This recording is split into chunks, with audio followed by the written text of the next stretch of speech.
Hi, and welcome to 15 Minutes of Fame. I'm Jeffrey Driscoll. And I'm freezing because I just came back from the Eskimos game. Jeff, I'm Jim also. You're Jim. That's fantastic.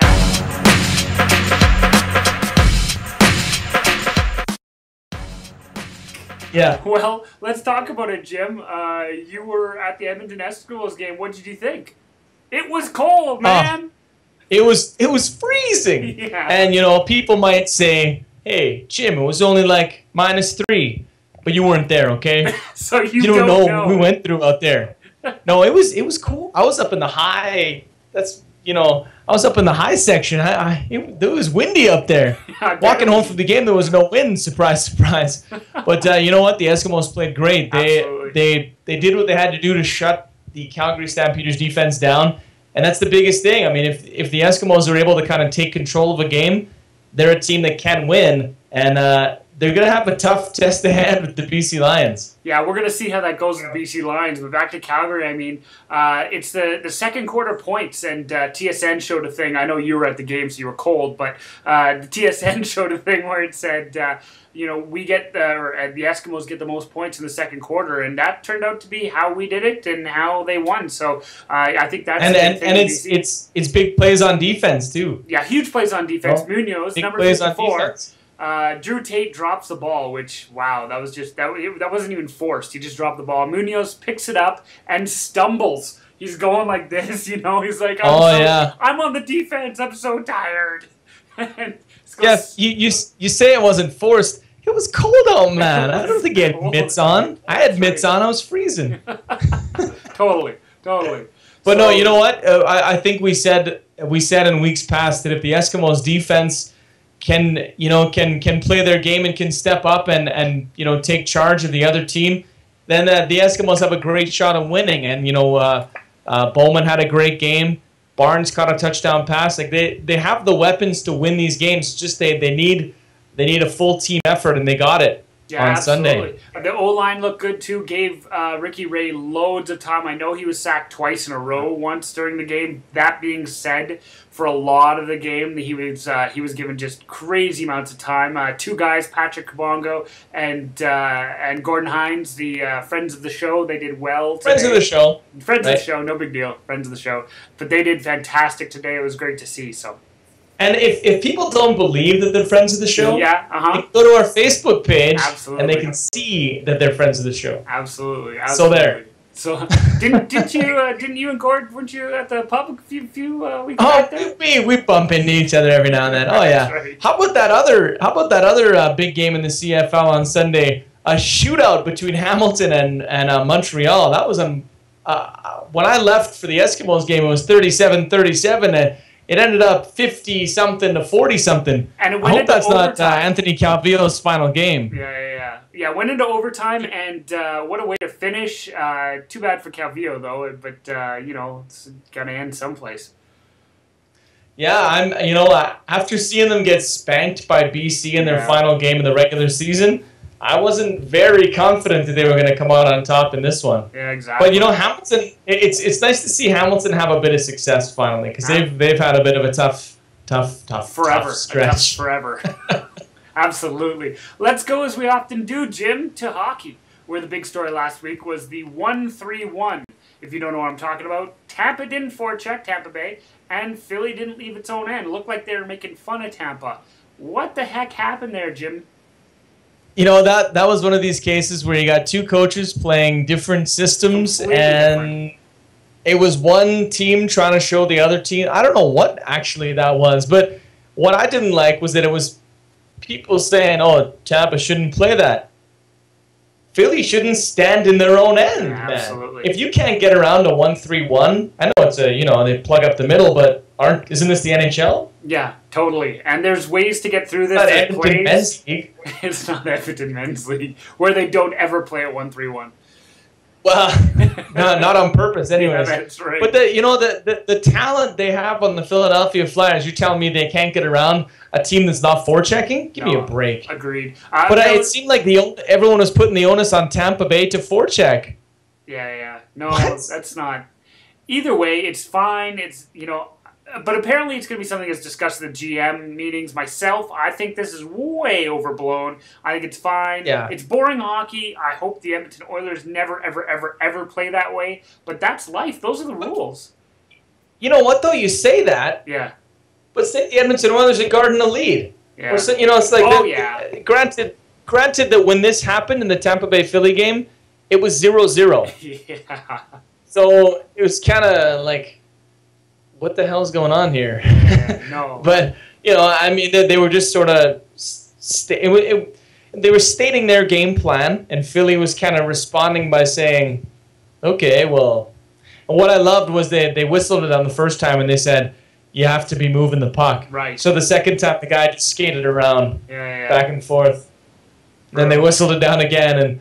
See, it's kind of a gray area, but I don't see the NHL coming in and bringing in a rule that says you have to forecheck. Or a that just sounds ridiculous. Or anything. No, I agree. I think it's ridiculous. Just one of these strange storylines that pop up every now and then. Yeah, exactly.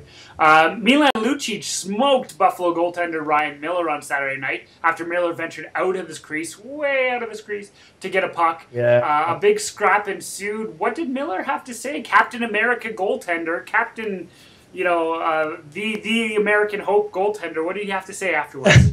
And make it PG. Jeff, he called. I'm gonna make this PG-13. Okay. It wasn't initially, but I'm gonna make it. He called him a gutless piece of poop. Oh, jeez, unbelievable. Gutless. Yeah, I mean, Ryan Miller, like, you're a great goalie, but at least brace yourself for a hit, man. Yeah. If you're gonna go out to the circle, at least brace yourself for a hit. That's what I can't stand about goalies. They're wearing so much two times the padding, but when they get hit, it's... Oh, totally. No, absolutely. Let's get my hat back on. What did Lucic say afterwards? Oh, well, he said that if it happened to his goalie, his team would have taken care of business. No, taking care of business. What does that say to you, Jeff? Yeah. I don't know. Sounds like another jab at Buffalo. I would say so. Yeah, agreed. Because you see two guys skate up to Lucic afterwards, and he just kind of goes, "Yeah, beat it." He's a tough guy. I don't think they have anyone on that team. Maybe Myers only for his reach. Yeah. But I thought that was pretty funny. He said, I was just skating for the puck, and of course he's going to say that. Down. Yeah, I mean, he knew exactly what he was doing, of course. Of course. But I mean, I think he could have hit him harder, but he also didn't let up. Yeah, I mean, he was kind of in the middle there. But I can't stand when goalies come out of the net. He's not in his little trapezoid. No. But they come out of the net, and then if there's any contact, it's the worst thing that's ever happened. I mean, come on. Agreed. Come on, Miller. Why does your helmet come off so easy? Yeah, no kidding. His helmet's off in it, before the contact, practically. He's taking it off and throwing it. Man, maybe he should strap it down for next time. Let's talk a little fighting now. Junior Dos Santos took on Cain Velasquez in the UFC's debut on Fox and dethroned the champion in just over a minute. Is the fact that the main feature didn't last that long a bad thing for the UFC? Well, yeah, I think it's your debut on Fox. You'd maybe like it to go a little longer. Mind you, they know that most heavyweight championships never get out of the first round. Most, but not all. Dana White afterwards, he said, no, we totally planned for this. Is he saying it's fixed? Yeah. Exactly no, what? It's good because it shows that anything can happen or whatever. And anyone that's watching it on Fox has probably seen it before. Let's be honest. Yeah. It's not like it's something no one's ever seen or heard of or whatever. But it's kind of interesting that their big feature fight lasts a minute and 4 seconds or whatever. Exactly. How about Manny Pacquiao and Juan Manuel Marquez meeting for the third time? Pacquiao won on the scorecards, but some people say he was robbed. I might agree here's the with them. question. Here's the question, Jeff. Yeah. In boxing, and I guess in boxing, we'll say in fighting overall. Yeah. If you're the champion and you're facing a challenger, should the challenger have to beat you outright to win your belt, or should a close fight? Should we not be too upset if a close fight goes to the champion? I watched bits and pieces. I didn't think Marquez looked like he was completely outclassing Pacquiao. I thought it was a very close fight. I think the Associated Press gave it as a draw. They did. But yeah. the big question is, and I know, maybe upset some people, but should the challenger have to, should he have to rely on the scorecards if he wants to take the belt from the champion? Should the champion be given that, benefit of the doubt almost, that if it's a close fight where it could be a tie or it could be a 1-point loss or a 1-point win, should the champion, get that benefit? I kind of lean towards yes. If you're the challenger, you should beat the champion. Yeah, no, I agree. Any judged event, it's kind of, you're going to have that sort of wild card. That's exactly right. But either way, it makes for a good, fight. But,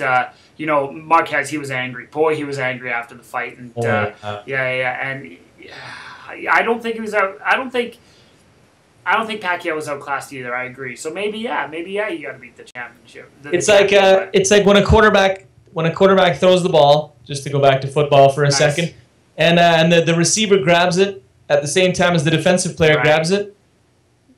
Tie goes to the receiver. Yeah, just that like might baseball. That might not be fair, but it's, I don't know. The one unfortunate thing about all this is that it makes boxing look worse than it already did look. Because boxing doesn't have the greatest reputation. No. And they're one draw as Pacquiao right now, and so they screwed it up. Yeah, and anyone that sees that and thinks Marquez should have won thinks immediately, oh, well, everyone just wants Pacquiao to win because why? Because it may set up so might set up the Mayweather Pacquiao fight. I doubt it, but we talked about this last week too, where for a year, well, that's true, but Mayweather's camp is apparently saying they've got to fight. Okay. I was waiting for Pacquiao to lose so that Mayweather would say, "Oh, well, we're not going to fight him now. He's not the champion anymore." But I mean, regardless of whether or not he was the champion, this is the fight that's going to rake in a lot of dough. And whether or not it happens, I'm still not convinced. Totally. But you know what? If it happens once, we'll have to have a rematch. Then when that rematch is judged closely, we'll have to have a third one anyways. Of course. Pacquiao made $27 million on that fight, Jim. That's ridiculous. Anyways, we're going to move on to the GABBYs now. These are good and bad by you. This could easily be a bad, but how about a good to Albert Haynesworth? The Patriots cut the 350-pound defensive tackle this week, and the Bucs picked him up. Get this, Jim. Since signing a 7-year, $100 million deal with the Redskins in 2009, he has made about $1.5 million per game played.